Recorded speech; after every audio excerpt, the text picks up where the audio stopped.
at the steering wheel. Oh man, unsteerable in the carousel. Well, you get the financials of it.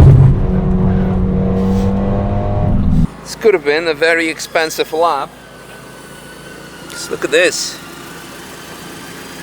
And that's not from hitting a curb or whatsoever, you can see on the video, but usually from running too low tire pressures. We can see that this actually has been completely erased. So the tire was running at some point completely on the sidewall.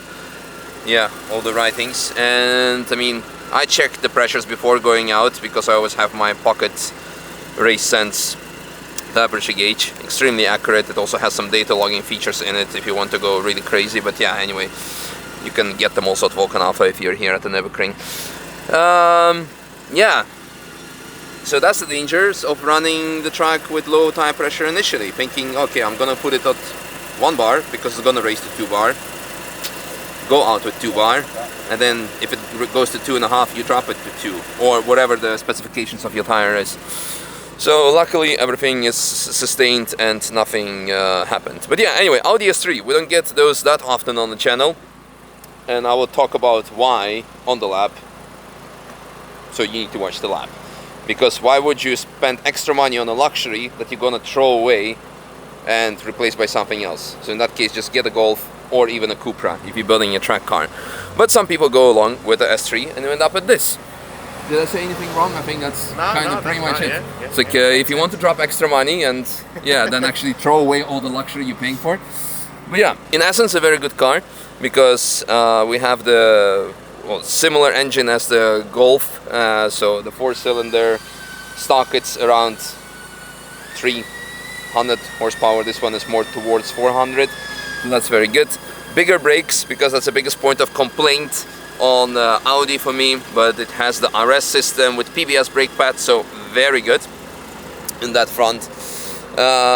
It has the longest steering rack lock-to-lock ratio I've seen on any car, so that was like quite challenging to drive occasionally. But overall, it also comes with a nice subwoofer. Look at that, fantastic for extra weight distribution. But actually, overall, quite a good build, minus the dangerous tire and the long steering rack thingy. So, anything specific mods wise we should mention? Not really, it's just the usual Stage 2 Plus, full exhaust, yeah, yeah, and straightforward. It had B16 coilovers. Yeah. Yeah. It had a full geometry, corner weight, and 1600 with full tank on the driver. Okay, who's done the Geo? G Sport, a friend of back okay. in the UK. Quite a good, because like alignment wise the car was like quite good and good. So yeah, that's all there is to it. So I guess enjoy the lap. Anyway, hello, welcome back to the channel. Hope you didn't skip the intro. And if you did, I'm not gonna tell you about this car. You can watch it, all the specs and mods in the intro for once. Still a bit ill, first day after N24. Right, off we go. Nice, power delivery is nice. Been told it's around 400 horsepower.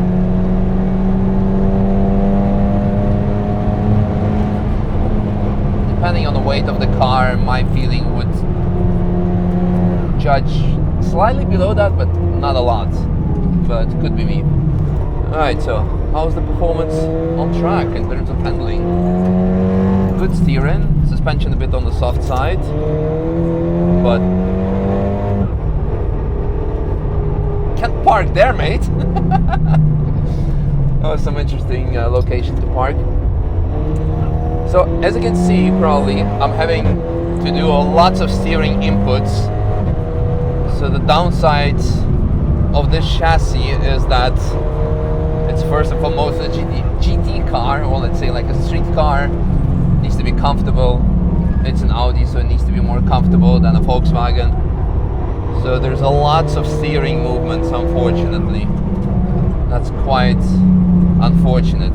The other thing that I noticed with this car is that the brake pedal is quite far up, which is something you probably want to have. You do not want to have the pedal too much down, but in this case it causes a bit of an awkward position for my left foot because I'm doing left foot braking and it's almost against the steering wheel. You can see behind us Megane RS. I'm flat on the gas and barely moving away, and I do not think that the Megane has 400 horsepower.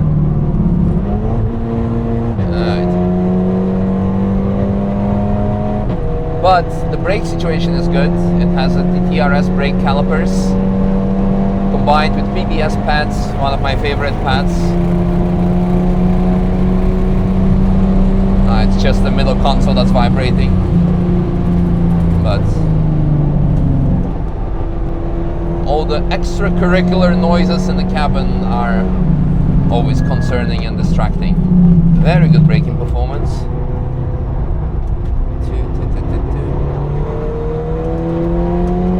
Thank you so much. But in general, it's nice to drive an S3 because it's something different among all the Golfs. Oof. The steering gets very tight in compressions, under braking. So I think there needs to be some geometry correction done to it, because if it has been lowered,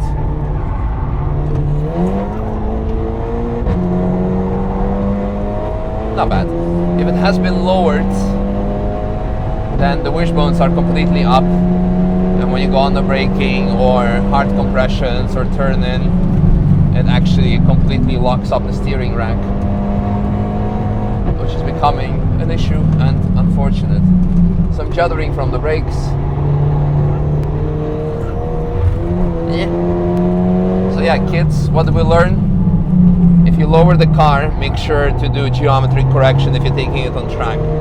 On the street might be not that much of an issue, but on a track car, that'd be a big issue. I like the blow-off valve whistling as we're going along. Car indicated, plus he's local, so I know he wouldn't do anything silly. So we went for quite a narrow pass there.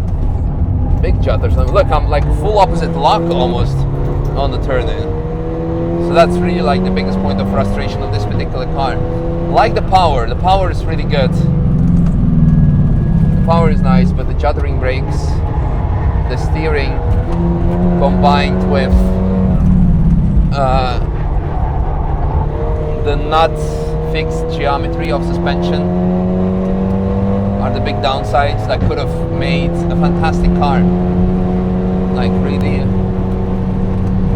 in general, I really enjoy driving it. Seating position for me, of course, as well, could be something subjective. I would prefer a much lower seating position. This seat is not regulatable, adjustable, so I'm sitting quite high.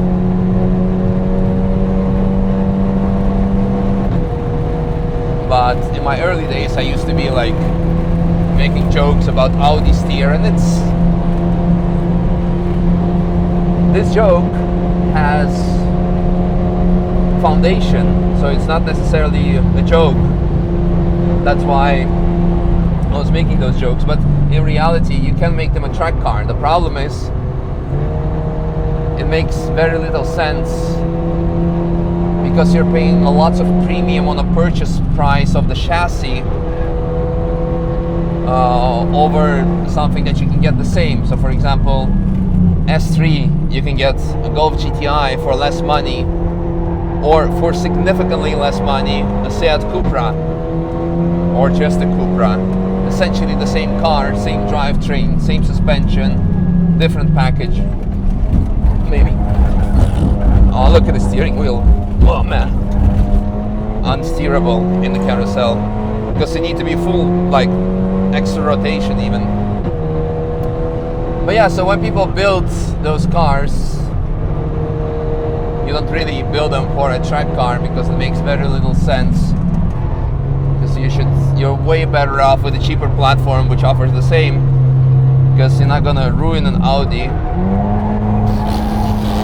Look at the opposite lock. That's really, you're not gonna ruin the value of the car and waste money on luxury that you're gonna throw away, because it makes much more sense to, well, you get the financials of it.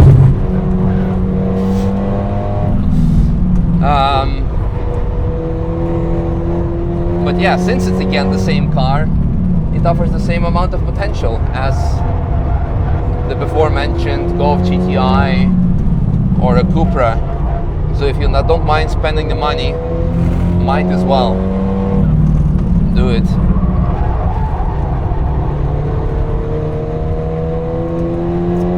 So I'm gonna be quiet for the rest of the lap and just focus on the drive.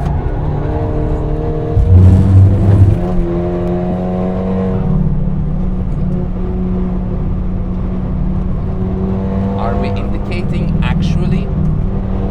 Thank you. Sorry, today has been the previous laps were a bit of dramatic with people indicating and actually moving to the opposite direction, and the same during the 24 hours of Nürburgring.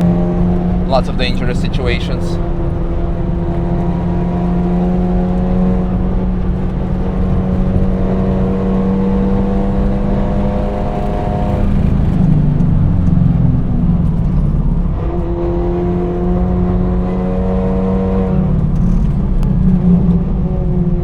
Always watch out because it's a rental car.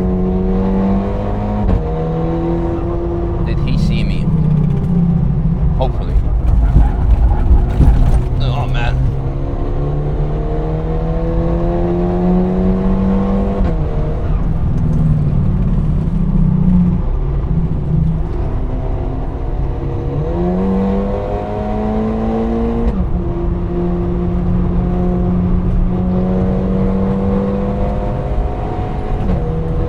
The Megane driver behind definitely deserved a big thumbs up. It was very nice. I hope you enjoyed the rear view camera as well. Yeah, you gave it later. I think I said all I need to say about this car during the lap. So great foundation. This particular car has a bit of issue with too lower suspension in a high G-force corners and compressions. Juddery brakes. The steering rack is a real drama. I do not know if the TTRS rack is quicker, because that would be really for track driving my first upgrade, because this was, when it comes to steering rack, honestly one of the worst cars I've driven. Like, only the old Civic is probably worse from the stock rack, where you need to manually turn lots of turns. So and you saw it how bad it was in the carousel and yada yada yada. But performance wise, good. Brakes, which are usually drama on an Audi, good, because they're modified, they're upgraded, bigger calipers and proper brake discs as well, but brake pads. So that was all nice. Yeah, some really good things and some really bad things, but it's because of, like, the steering rack. It's not that the owner messed up, it's the fact that it's like really made to cruise on the street or something. It's from factory, like that. Alright, I'm gonna go drink some tea, and hopefully this nasty cough gonna go away. But yeah, hope you guys enjoyed the video. Thanks for watching.